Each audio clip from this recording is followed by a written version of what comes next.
मित्र, तुम्हा सगळ्यांचं या यूट्यूब चॅनलमध्ये स्वागत आहे. हे ॲक्टिव्ह आणि पॅसिव्ह व्हॉईसवरचं तिसरं लेक्चर आहे.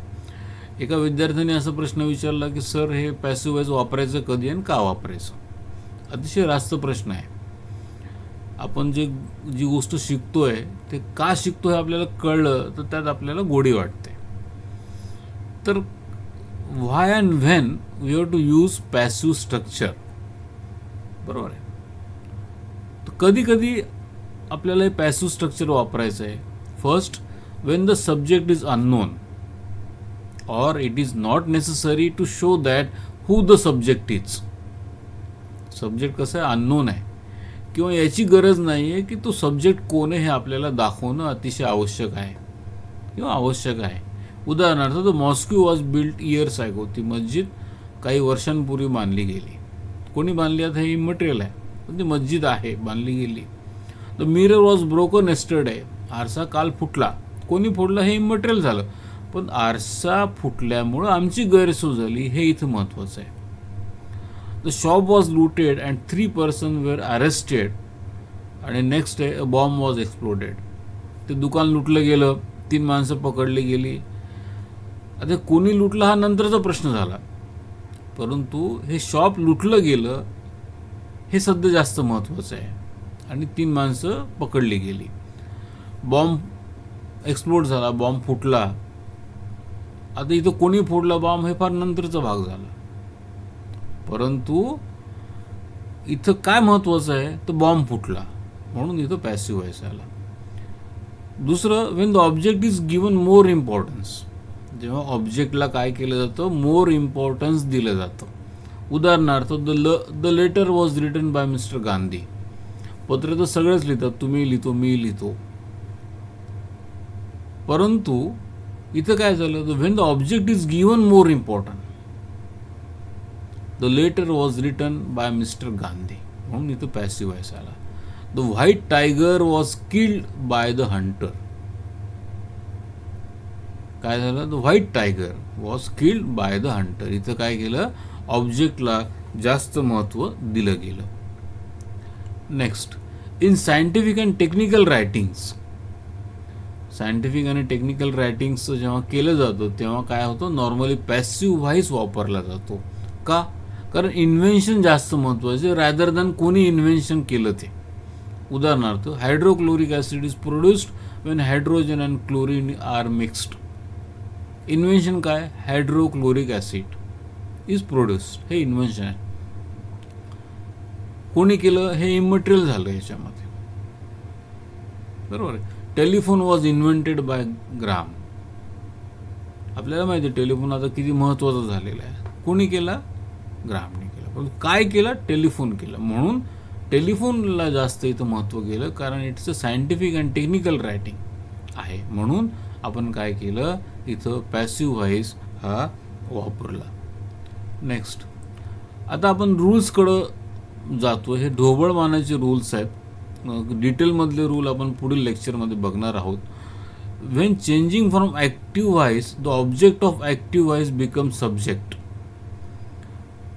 While changing from active voice, the object of active voice becomes subject and the object of active voice काय होतं, becomes the subject. म्हणजे पहिल्यांदा नीट लक्षात घ्या, while changing from active voice, active voice म्हणून चेंज करताना the object of active voice काय होतं, becomes subject. म्हणजे काय होतं, ओ जर असेल इथं तर हा ओ काय होतो, यस होतो, बरोबर आहे. And the object of the active voice become subject आणि object of the active voice become subject. उदाहरणार्थ, आय राईट अ लेटर. इथं काय झालं, लेटर काय झालं, ऑब्जेक्ट आहे, दिस इज ऑब्जेक्ट. हे ऑब्जेक्ट काय झालं, इकडं झालं, इकडे आलं, आणि हे काय झालं, subject. A letter is written by me. A letter is written by me. In passive voice, third form of verb is used. वर्बचे 3 प्रकार आहेत, V1, V2 आणि V3. हे सगळं आपण शाळेत शिकलेलो आहेत. एवढं लक्षात ठेवा की पॅसिव्ह व्हॉईस असताना नेहमी आपण वर्बचं 3रं फॉर्म वापरतो, ज्याला आपण पास्ट पार्टिसिपल म्हणतो. आणि त्या तिसऱ्या फॉर्मच्या अगोदर आपण काय करतो, is, am, are, was, were, been, being हे वापरतो. काय करतो, is, am, are, was, were, being हे आपण वापरतो. परत याच्यामध्ये इज कधी वापरायचं, एम कधी वापरायचं, आर कधी वापरायचं, वॉज कधी वापरायचं, हे जे आहेत हे आता क्रमानं आपण इथं बघणार आहोत. Next, if the subject is singular, subject जर सिंग्युलर असेल तर वर्ब काय येतं, वर्ब वुड बी सिंग्युलर. हे सोपा नियम झाला, बरोबर आहे. If the subject is plural, subject जर प्लुरल असेल तर वर्ब काय होणार, वर्ब वुड बी प्लुरल. उदाहरणार्थ, शी इज हेल्पिंग द स्टुडंट्स. इथं काय वर्ब आलेलं आहे, इज. कारण काय आलेलं आहे, करता कोण आहे, शी आहे.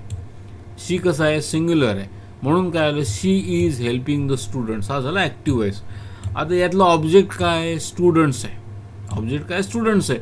आपण काय घेतलं, स्टुडंट्स इकडं घेतलं. आता स्टुडंट्स काय, प्लुरल आहे. स्टुडंट्स काय, प्लुरल आहे. स्टुडंट प्लुरल आहे, म्हणून काय झालं, इथं काय आलं, आर आलं.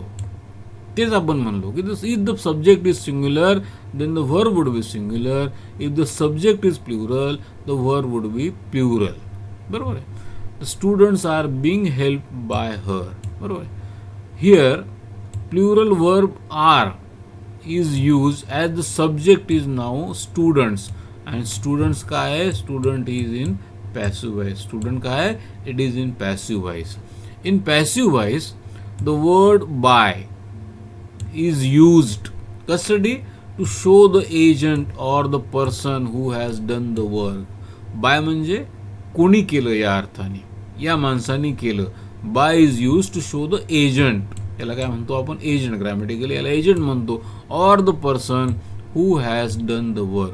After the word by the agent object जो आहे हा काय करतो, त्याच्या ओरिजिनल फॉर्ममध्ये येतो. आता याचा नेमका अर्थ काय, आता इथं काय झालेलं आहे बघा, शी इज हेल्पिंग द स्टुडंट्स हा ॲक्टिव्ह वॉइस झाला. या शीचं काय झालं, इथं झालं हर. बरोबर आहे. आपण इथं काय केलं, students are being help by she असं नाही केलं, तर आपण काय केलं, हरचा आपण ओरिजिनल फॉर्म आणला. ओरिजिनल फॉर्म काय, हरचा, शी. असे कोणते फॉर्म आहेत ते आपण आता बघूयात. उदाहरणार्थ, ॲक्टिव्ह वॉइसमध्ये जर आय असेल तर पॅसिव्ह वॉइसमध्ये मी होतो. ॲक्टिव्ह वॉइसमध्ये शी असेल तर पॅसिव्ह वॉइसमध्ये हर होतं. ही असेल तर हिम होतो. दे असेल तर देम होतं. यू असेल तर यू होतं. इट असेल तर इट होतं. वी असेल तर अस होतं. हू असेल तर हुम होतं. हा जो चार्ट आहे हा वारंवार तुम्ही वाचा. या चार्टचं तुम्ही मनन करा आणि हा चार्ट अतिशय महत्त्वाचा आहे. ॲक्टिव्ह व्हॉइस आणि पॅसिव्ह व्हॉइस येण्याची ही पहिली पायरी आहे. हा चार्ट अर्ध्या रात्री जरी तुम्हाला उठवलं तरी तुमच्या लक्षात आला पाहिजे. उदाहरणार्थ, ही जर ॲक्टिव्हमध्ये असेल तर पॅसिव्हमध्ये काय होईल, हिम होईल. दे असेल तर देम होईल. यू असेल तर यू होईल. इट असेल तर इट होईल. आय असेल तर मी होईल. शी असेल तर हर होईल. हे मनातल्या मनात खूप वेळा या चार्टची उजळणी करा. हे चार्ट एकदा तुमचे पक्के झाले म्हणजे तुम्ही ॲक्टिव्ह पॅसिव्हमधली 10% लढाई तुम्ही जिंकली. काय केलं, 10% लढाई तुम्ही जिंकली. तर मित्रो, आजच्या लेक्चरमध्ये एवढंच. परत भेटूया पुढच्या लेक्चरमध्ये.